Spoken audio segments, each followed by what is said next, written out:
Hello viewers, आज आपके सामने में उस्मानी सर उस्मानी चैनल के लिए लेके आए हैं बेहतरीन सा टॉपिक जो आपके 12th बोर्ड एग्ज़ाम के लिए ये बहुत ही इम्पोर्टेंट है। बच्चों, अगर आप सीक्वेंस में ये सारे लेक्चर्स को आप देख रहे हो तो आपको 12th बोर्ड एग्ज़ाम में बहुत बेनिफिट मिलेगा। और उसके बाद अगर आपने नीट एग्ज़ाम के लिए या कोई और कॉम्पिटिटिव एग्ज़ाम के लिए लाइक जेई, उसके लिए आपको बेस फाउंडेशन को अगर अच्छा स्ट्रॉन्ग करना है तो ये जो बेसिक क्लासेस है बच्चों, ये आपके लिए बहुत ही इंपॉर्टेंट है। इसको आप कभी मिस मत करो, कभी इग्नोर मत करो। बहुत सिंपल और सरल भाषा में ये सारा आपको प्रोवाइड किया जा रहा है और बहुत छोटे छोटे वीडियोस बना करके लेक्चर्स मेरा बहुत लंबा नहीं होता है, उबाऊ नहीं है, बहुत कम समय में आप इसको देख सकते हो। तो टाइम को हम लोग बर्बाद ना करें, काम की बात करें। हमारा टॉपिक है क्लास 12 के लिए और ये क्लास 12 का जो टॉपिक है बच्चों वो है हमारा इलेक्ट्रिक पोटेंशियल एनर्जी। टॉपिक का नाम है इलेक्ट्रिक पोटेंशियल एनर्जी। अब ये जो इलेक्ट्रिक पोटेंशियल एनर्जी है तो हमें ये पहले कॉन्सेप्चुअली पहले इसे क्लियर कर लेना चाहिए कि जब हम इलेक्ट्रिक पोटेंशियल एनर्जी की बात करते हैं बच्चों तो ये हमारा किस टाइप का एनर्जी होता होगा, तो हमें ये तो पहले जानना चाहिए। तो इसमें एक वर्ड हम इस्तेमाल करते हैं पोटेंशियल। तो जब भी हम पोटेंशियल वर्ड इस्तेमाल करते हैं तो हम लोग एनर्जी किसी पर्टिकुलर पॉइंट या पर्टिकुलर प्लेस, पर्टिकुलर पोजीशन से इसको इंडिकेट करना चाहते हैं। जब भी पोटेंशियल शब्द हम लोग वर्ड इस्तेमाल करते हैं एनर्जी के साथ, इसका मतलब है कि energy of a particular point, particular position, particular place. तो इसको पहले दिमाग में रख लेना है। और इसके साथ जुड़ा है बच्चों इलेक्ट्रिक पोटेंशियल एनर्जी। अगर इस पोटेंशियल एनर्जी की बात अगर हम कहें तो हम ये कह सकते हैं it is the energy of system of charges. It is the energy of system of charges. अगर इसको डिफाइन करना चाहें हम लोग पोटेंशियल एनर्जी को तो लिख सकते हैं it is the energy of system of charges. System of charges due to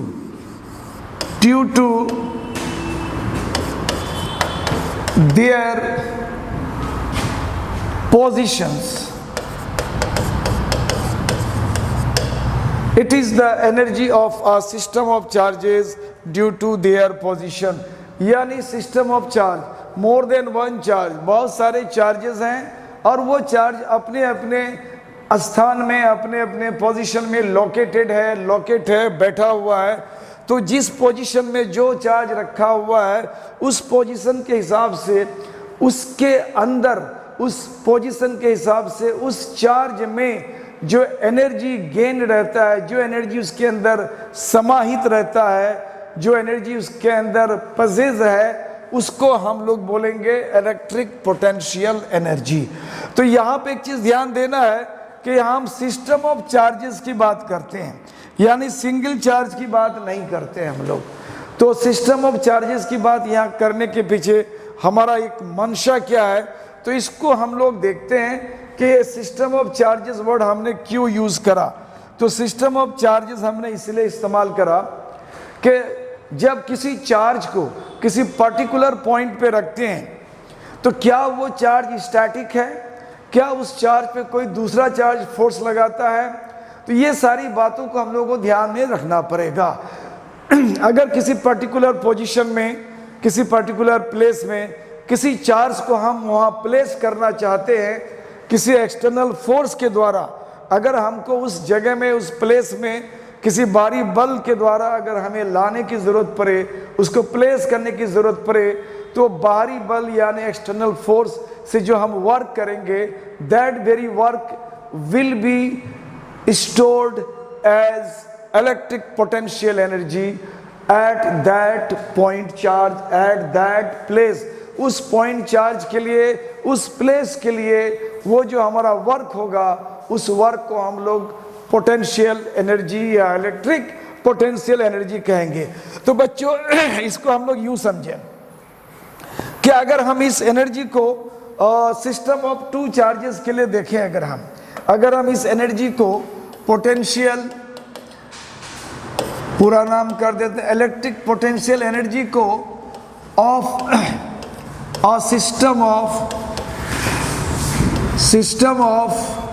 2 point charges, 2 point charges का जो सिस्टम है, उस सिस्टम के लिए अगर हम इलेक्ट्रिक पोटेंशियल एनर्जी की अगर हम बात करते हैं तो हमें पहले ये देखना पड़ेगा कि ये दो चार्जेस को किस तरह से उसका पोजीशन हम देते हैं। सपोज दैट कि हमने कोई एक चार्ज Q1, इसको हमने इन्फिनिटी से, कई दूर पॉइंट से, इनफाइनाइट पॉइंट से ले करके हमने एक पॉइंट पे, यहाँ पे P1 में इस चार्ज को हमने प्लेस करा। Q1 चार्ज को हमने इन्फिनिटी से हमने उसको ले करके P1 पॉइंट पर हमने इस चार्ज को प्लेस करा रखा। तो हमें क्या इस चार्ज को लाने में कोई बाधा आया, किसी ने उसको रिपेल किया? तो आसपास कोई चार्ज नहीं है, तो कोई चार्ज ने इसको लाने में या रिपेल नहीं करा, इसलिए उस चार्ज को लाने में जो हमारा वर्क डन है बच्चों, उसको हम जीरो मानेंगे। जब तक उस चार्ज को लाने में कोई दूसरा चार्ज उस पर रिपल्सिव फोर्स नहीं लगाता है, तब तक हम कोई काम उस चार्ज को लाने में नहीं करते हैं। तो चूंकि हमने इन्फिनिटी से इसको यहाँ तक लाया, आजू बाजू में इसका कोई चार्ज नहीं था, that's why the work done to carry that very charge from infinity to that very point is zero। तो अब अगर हम कहें कि इस चार्ज को लाने में हमने कितना वर्क करा, तो यहां लिखेंगे work done to carry charge Q1, carry charge Q1 from infinity to P1 point, यानी P1 पॉइंट तक लाने में हमने उस चार्ज के लिए कोई वर्क करा, कोई हमारे रास्ते में कोई बाधा था, किसी ने उसको रिपेल करा, उसके अगेंस्ट मुझे फोर्स लगाने की जरूरत पड़ी, तो ऐसा कुछ नहीं था। तो नो वर्क डन, यानी हमारा जो W1 वर्क होगा वो हमारा जीरो हो जाएगा। जब हमने Q1 चार्ज को यहाँ प्लेस करा, अब हम दूसरे चार्ज, मान लो अब हमारे पास कोई दूसरा चार्ज Q2 है और ये भी इन्फिनिटी में है, और इसको भी हम इन्फिनिटी से कैरी करते हुए मान लो यहाँ पे हमने P2 पॉइंट पे इसको लाने की कोशिश करा, P2 पॉइंट पे लाने की कोशिश करा। तो जब ये Q2 चार्ज को हम इस पॉइंट तक लाएंगे, तो हमारे पास यहाँ जो ऑलरेडी Q1 चार्ज इस पॉइंट पर है, ये चार्ज उस चार्ज पर एक रिपल्सिव फोर्स लगाएगा। जब इस चार्ज को हम यहाँ तक कैरी करना चाहेंगे इन्फिनिटी से, तो ये चार्ज उस पर एक रिपल्सिव फोर्स लगाएगा। इसका मतलब उस चार्ज को हमें यहाँ तक लाने में वर्क करना पड़ेगा। अब सवाल है कि जब ये चार्ज हमने यहाँ रखा, तो ये अपने सराउंडिंग एरिया में, अपने आसपास के एरिया में एक इलेक्ट्रिक फील्ड जनरेट करता है, और जब उस इलेक्ट्रिक फील्ड के एरिया में, क्षेत्र में किसी भी पॉइंट पे किसी दूसरे चार्ज को लाएंगे, तो इस चार्ज का इलेक्ट्रिक फील्ड उस पर एक फोर्स अप्लाई करता है। इसका मतलब है हमने उस फोर्स के अगेंस्ट एक्सटर्नल फोर्स के जरिए हमने इस चार्ज को यहाँ लाया, तो हमने वर्क किया यहाँ तक लाने में। अब सवाल है कि इसको लाने में हमने वर्क कितना करा। तो हम ये कहते हैं कि जब ये पॉइंट हमारा P1 था, तो इस P1 पॉइंट से इस P2 पॉइंट का डिस्टेंस अगर हमारा R है, तो इस पॉइंट पे जो चार्ज Q1 है, इसके कारण यहाँ पे पोटेंशियल जनरेट होगा। तो यहाँ लिखेंगे इलेक्ट्रिक पोटेंशियल एट P2, किसके कारण? Due to charge Q1 charge जो है, इसके कारण इस P2 पॉइंट पर कितना इलेक्ट्रिक पोटेंशियल जनरेट होगा, तो ये पोटेंशियल हो जाएगा नाम दिया इसका V, और ये हो जाएगा कूलम कांस्टेंट। दिस चार्ज, जिस चार्ज के कारण वहाँ पोटेंशियल होगा, इसको हम सोर्स चार्ज ट्रीट करेंगे। तो that very charge upon the distance, ये जो इस पॉइंट का डिस्टेंस है वो डिस्टेंस, यानी ये चार्ज ने इस पॉइंट पर एक पोटेंशियल जनरेट करा, और वो पोटेंशियल हमारा है Q1 upon R multiplied coulomb constant. अब किसी भी चार्ज को यहाँ अगर हम रखते हैं कहीं से भी ला करके, तो हमारा जो वर्क डन होगा, तो ये पोटेंशियल को हम वर्क डन के लिए इस चार्ज से मल्टीप्लाई कर देंगे, जिसको भी लिखेंगे तो हमारा वर्क डन हो जाएगा। तो आप बोलेंगे work done to carry the charge Q2, कहाँ से? फ्रॉम इन्फिनिटी से कहाँ तक? To P2 point, to P2। तो हमें जो वर्क करना पड़ेगा वो वर्क हमारा है W2 मान लेते हैं, और ये वर्क हो जाएगा potential at that point multiplied by charge, जो चार्ज उस पॉइंट पे रखा हमने।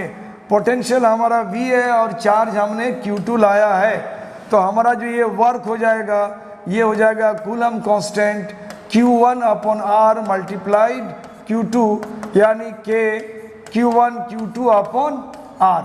अब हमारा जो दोनों चार्ज को मिला के हम यहाँ पे अब सिस्टम ऑफ चार्ज बोलेंगे। अब इस सिस्टम ऑफ चार्ज के बीच जो हमारा एक एनर्जी, पोटेंशियल एनर्जी डेवलप हुआ, हमने जो ये वर्क करा, दैट वेरी वर्क हमारा उस प्लेस पे, उस पॉइंट पे पोटेंशियल एनर्जी जनरेट कर लेता है, या पोटेंशियल एनर्जी के फॉर्म में वो स्टोर हो जाता है। तो लिखेंगे hence electric potential energy of a system of 2 point charges, तो ये वैल्यू हो गया हमारा, पहले को लाने में W1 वर्क और दूसरे को W2, टोटल वर्क हम यहाँ ऐड करेंगे। ये वर्क हमारा 0 है, coulomb constant Q1 Q2 upon R। ये टोटल वैल्यू हमारा हो गया के Q1 Q2 अपॉन R, और ये पोटेंशियल एनर्जी है, और इसको हम लोग U से डिनोट करते हैं पोटेंशियल एनर्जी को। तो 2 पॉइंट चार्जेस के बीच जो हमारा एनर्जी है, वो energy Coulomb constant product of the charges divided upon distance between the charges. ये एक्सप्रेशन आया हमारा पोटेंशियल एनर्जी या electric potential energy due to 2 point charges, या due to a system of 2 point charges. तो बच्चों इसी तरह से हमारा अगला जो टॉपिक है वो 3 पॉइंट चार्जेस के लिए है। तो अब हम लोग देख रहे हैं 3 पॉइंट चार्जेस के लिए। तो यहाँ हम इसको कहेंगे इलेक्ट्रिक पोटेंशियल एनर्जी किसका? ऑफ अ सिस्टम, एक सिस्टम का, ऑफ अ सिस्टम का, किसका system? Of 3 point charges, of 3 point charges, यानी 3 बिंदु आवेशों के जो निकाय है उसके कारण इलेक्ट्रिक पोटेंशियल एनर्जी कितना होगा। फर्ज करो सपोज दैट, बच्चों हम यहाँ पे 3 पॉइंट पहले से मान लो डिटरमिन कर लेते हैं। हमारे पास एक पॉइंट P1 है, दूसरा पॉइंट मान लेते हैं हमारा P2 है, और तीसरा पॉइंट मान लेते हैं हमारे पास P3 है। अब इन पॉइंट्स पे 3 पॉइंट चार्जेस को कहाँ से लेके आएंगे हम? इन्फिनिटी से लेके आएंगे। सपोज दैट हमने Q1 चार्ज को इन्फिनिटी से कैरी करते हुए हमने यहाँ लेके आया और इस चार्ज को यहाँ प्लेस कर दिया। यानी Q1 चार्ज को जब हमने P1 पॉइंट तक लाया तो इसके आजू बाजू में कोई चार्ज नहीं था। अगर कोई चार्ज नहीं है बच्चों, इसका मतलब है कि हमें उसको लाने में कोई परेशानी नहीं हुई, हमारा जो एक्सटर्नल फोर्स एग्जॉस्ट नहीं हुआ, कोई ने इसको रिपेल नहीं करा, इसको लाने में हमारा वर्क डन 0 हो गया। यानी अगर हमने Q1 चार्ज को इन्फिनिटी से लाया, Q1 चार्ज को work done to carry charge Q1 from infinity to P1 तक लाने में हमारा जो वर्क है W1 ये 0 है। अब हम लोग करते क्या है, अब दूसरा कोई चार्ज है जिसको हम इन्फिनिटी से Q2 चार्ज को हम इन्फिनिटी से लाना चाहते हैं। Q2 चार्ज को हम कहाँ से लाना चाहते हैं बच्चों? इन्फिनिटी से लेना चाहते हैं। उसको लेते हुए हम लोग कैरी करेंगे और कैरी करते हुए इसको हमने यहाँ लाने की कोशिश करा। इस पॉइंट पर हमने Q2 चार्ज को प्लेस करने की कोशिश करा। अब सवाल यह है कि जब हम Q2 चार्ज को इन्फिनिटी से यहाँ लेके आएंगे तो हमें यहाँ resistive force, repulsive force, opposing force का सामना करना पड़ेगा, क्योंकि ऑलरेडी एक चार्ज यहाँ प्लेस्ड है और ये अपने आजू बाजू में एक इलेक्ट्रिक फील्ड जनरेट कर रखा है। अब कोई भी चार्ज अगर इसके इलेक्ट्रिक फील्ड में आएगा तो उसको वो रिपेल करेगा। तो अब हमें देखना है कि ये चार्ज इस पॉइंट पर वो कितना सा पोटेंशियल डेवलप करेगा। तो इस डिस्टेंस को हमने सिंबॉलिक, ये Q1 Q2 के बीच है तो इसको R12 कर देते हैं। तो ये R12 यानी ये डिस्टेंस हो गया। Q2 को यहाँ लाने में हमें कितना वर्क करना पड़ेगा? तो Q2 को लाने में वर्क कितना करना पड़ेगा बच्चों? तो ये लिखेंगे हम लोग वर्क डन टू कैरी कौन सा चार्ज Q2 कहाँ से ला रहे हैं हम लोग? तो इसको इन्फिनिटी से ला रहे हैं। इन्फिनिटी से कहाँ तक? टू P2 पॉइंट तक इस चार्ज को हम लेके आ रहे हैं। तो हमारा जो वर्क हो गया ये वर्क W2 मान लेते हैं और हमने इसको यहाँ तक लाने में जो वर्क करा तो बोलेंगे कि electric potential at that very point Q2, वहाँ पे पोटेंशियल क्या इस चार्ज के कारण, और उसके बाद बोलेंगे कि हमने जो उस चार्ज को लाया वह चार्ज का मैग्नीट्यूड क्या है, तो बोलेंगे Q2। तो अब यहाँ का पोटेंशियल क्या होगा इस चार्ज के कारण? तो इस चार्ज के कारण पोटेंशियल होगा बच्चों coulomb constant Q1 upon R12 multiplied Q2, और इसको थोड़ा सिंप्लीफाई कर लेते हैं Q1 Q2 अपॉन R12। तो ये हमारा W2 वर्क हो गया। अब इसी तरह से हम एक तीसरे चार्ज को यानी Q3 चार्ज को इन्फिनिटी से उसको भी कैरी करते हुए हमें यहाँ लाना है और ये हम Q3 चार्ज को इस P3 पॉइंट पे प्लेस करना चाहते हैं। तो सवाल है कि जब हम इस Q3 चार्ज को अनंत से इन्फिनिटी से जब कैरी करेंगे तो ये दो अपोजिंग फोर्स को फेस करेगा, क्योंकि ऑलरेडी दो चार्ज यहाँ इस्टेब्लिश हैं और ये दोनों चार्ज अपना अपना इलेक्ट्रिक फील्ड जनरेट करेगा। यानी ये चार्ज 20 को रिपेल करेगा, ये चार्ज 20 को रिपेल करेगा। अब सवाल है कि इस चार्ज को हमें यहाँ अगर प्लेस करना है, रखना है, तो हमें किसी ना किसी रिपल्सिव फोर्स का सामना करना पड़ेगा। तो ये रिपल्सिव फोर्स हमारा Q1 डालेगा और ये Q2 डालेगा। तो अब ये Q1 Q2 कैसे कैसे डालेगा, तो हम लोग इसको कुछ इस तरह से लेते हैं कि ये डिस्टेंस हमारा यहाँ Q1 Q3 के बीच है, तो इसको हम लोग R13 कर देते हैं और ये डिस्टेंस हमारा ले लेते हैं और Q2 एंड Q3 के बीच है तो ये 2-3 कर लेते हैं। तो अब यहाँ लिखेंगे work done to carry charge Q3 from infinity to P3 point तक उसको लाने में इन्फिनिटी से हमने कितना काम करा, तो बोलने का ये W3 है।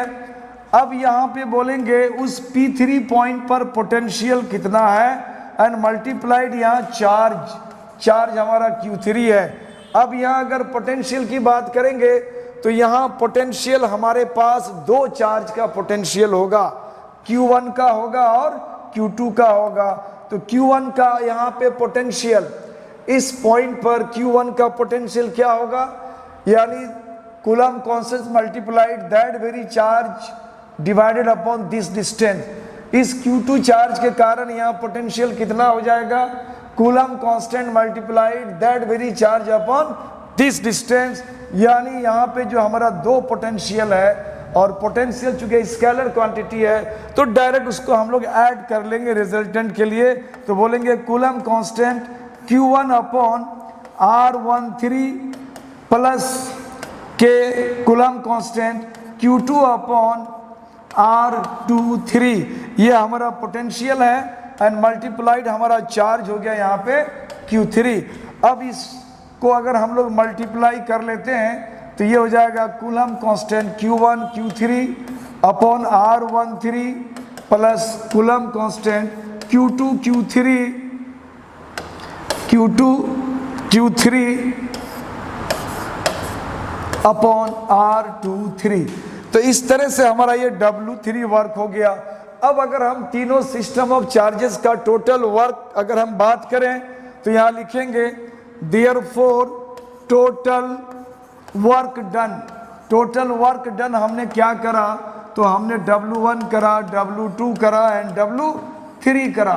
तो W1 हमारा बच्चों ये 0 है और W2 आप अगर आपने देखा है हम लोग डिराइव कर चुके हैं, तो ये वैल्यू कूलम कांस्टेंट है Q1 Q2 अपॉन R12 है और W3 हमारे सामने है यहाँ पे, ये है Q1 Q3 upon R13 plus coulomb constant Q2 Q3 upon R23। इस तरह से हमारा जो टोटल वर्क डन है वह वर्क डन तीनों system of charges point charges के लिए ये इलेक्ट्रिक पोटेंशियल एनर्जी होगा और इसको हम लोग U से रिप्रेजेंट करते हैं बच्चों। तो फाइनली जो हमारा वैल्यू यहाँ आया कूलम कांस्टेंट सबके लिए हमारा कॉमन आउट हो जाएगा और ये हो जाएगा Q1 Q2 अपॉन R12। थोड़ा सा अरेंज करते हैं हम लोग, Q1 Q2 आया तो अब हम लोग कर देते हैं Q2 Q3 अपॉन R23, इसको ले लिया पहले, फिर प्लस यहाँ कर देते हैं Q3 Q1 अपॉन R31। आप ऐसे भी कर सकते हो, कोई जरूरी नहीं है, थोड़ा सा ये सीक्वेंस में थोड़ा अच्छा लगता है सुनने में, अदरवाइज R13 R31 का कोई मतलब नहीं होता है, जस्ट एक सिंबल है। तो थोड़ा सा सीक्वेंस यहाँ सुनने में अच्छा लगता है।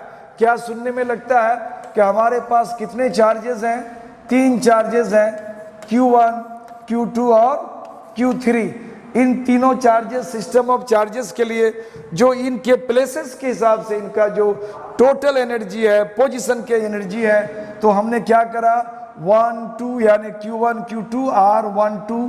अब 2 के बाद यहाँ 2 3 करते हैं यानी Q2 Q2 बच्चों यहाँ Q2 Q3 है, Q2 Q3 अपॉन R23 और लास्ट में ये आ जाता है हमारा घूम करके Q3 Q1 अपॉन R31।